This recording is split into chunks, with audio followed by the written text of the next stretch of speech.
Hello, everyone, and welcome to a brand new PILCast episode. In today's episode, you'll be hearing an interview from Monica Taylor with The Pill, who interviewed Rick Travis from DHS's Customs and Border Protection.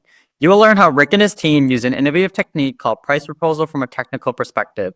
This method helped their technical evaluation team align vendors' technical submissions with their price proposals that ensures that the vendors understood the scope of work. Let's dive in. The information discussed in this PILCast episode are merely opinions and do not constitute formal policy or legal guidance of any kind. Hey, Rick, welcome to the PILCast. Glad to have you joining me.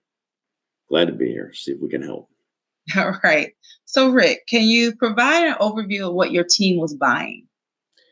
This procurement was for about $50 million worth of support services. We have a group called AAMD, which covers the management of vehicles and uniforms and a number of other processes. And so we were looking for technical support from the community. Okay. All right. And why did you want to use procurement innovation techniques as a part of the process? The biggest thing I've seen with some of the pill processes or the new innovative techniques is that the complaint from the technical side of the aisle remains the same as in the old methods, which is they didn't really get to see price up front. And so that kind of colored the way they looked at things or left them what they considered uninformed. So we decided going in that this would be a really good opportunity to try something, not give them the full pricing data, but give them enough information to show that the vendors who were providing the information could orally explain, and in writing also, how they were using their resources. And that those resources, while they didn't have the exact prices associated with them, would allow the TET to go, okay, this makes sense. I've got X number of bodies of this category, and I know roughly how much that costs over the time period of the performance of the contract. And so I think this was a little bit different than what you would normally see. Now, before we jump into that new innovative technique, could you share your acquisition strategy? How did you arrange the solicitation? We used Oasis for the solicitation. We got multiple offers. The intent strategically was to have the offers give us enough information, both from a technical standpoint and a price standpoint, based on our market research, that would say, normally we tend to try and tell the vendors what we want in terms of the bodies we want associated with our work. Here, what we said, we are having tasks that are very specific and with timelines on them. And based on those tasks, our strategy was to get the right bodies associated with it for a change. Because a lot of times we, the government, think we know what the right categories are. And the better way to do it is let the vendors tell us. So when we put the solicitation out in the strategy, we basically says, here are the requirements. You tell us how to do this. Tell us the kind of bodies you're going to use and how that's going to go over a period of performance, keeping in mind that this is a base plus 4 option years, so that we could carry that forward and understand what was going on. And as we go along here, I'll explain why that worked in our favor. So. Okay. Do you recall how many vendors you had that participated in requirement? Did you use a down select or anything?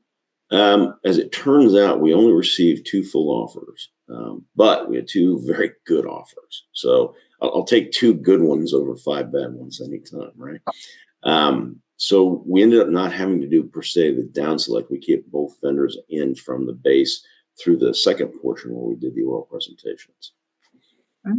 All right, so your team used a new innovation, price proposal from a technical perspective. Now, for those of you out there, that price proposal from a technical perspective, during the oral presentations, offers actually provide their pricing makeup and strategy from a technical perspective without any reference to dollar values. And so with this technique, the offer explains their strategy and rationale regarding the pricing makeup, that labor category, skill mix, et cetera. And it's going to allow the evaluators to assess the offer's understanding of the requirement and ensure alignment with the technical solution. Now, this technique itself, it's going to, enhance the overall best value trade-off determination and could also possibly eliminate the need for discussions. But it can also be used probably for written proposals as well. Now, Rick, was there anything that you learned as a part of the process? What made you want to try this new innovative technique?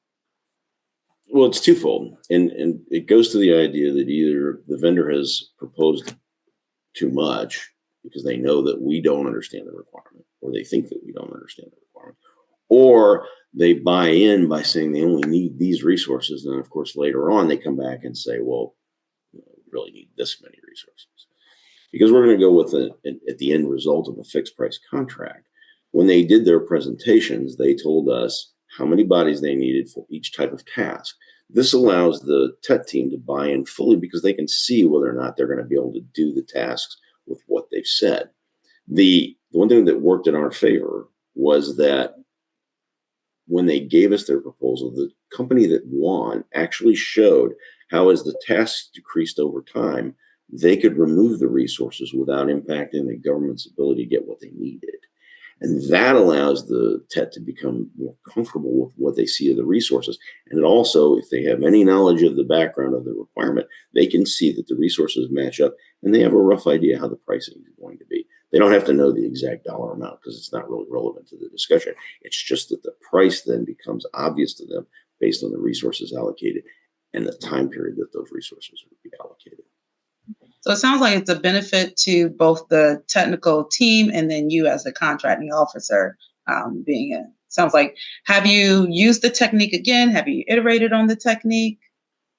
I think the biggest thing is when you meet with your tech team up front, when you do, and actually even before you start talking to them as just a tech team, I would get buy-in from the program office because a lot of the program officers are very skeptical of anything that's new, quite frankly. A lot of them have been around for a while.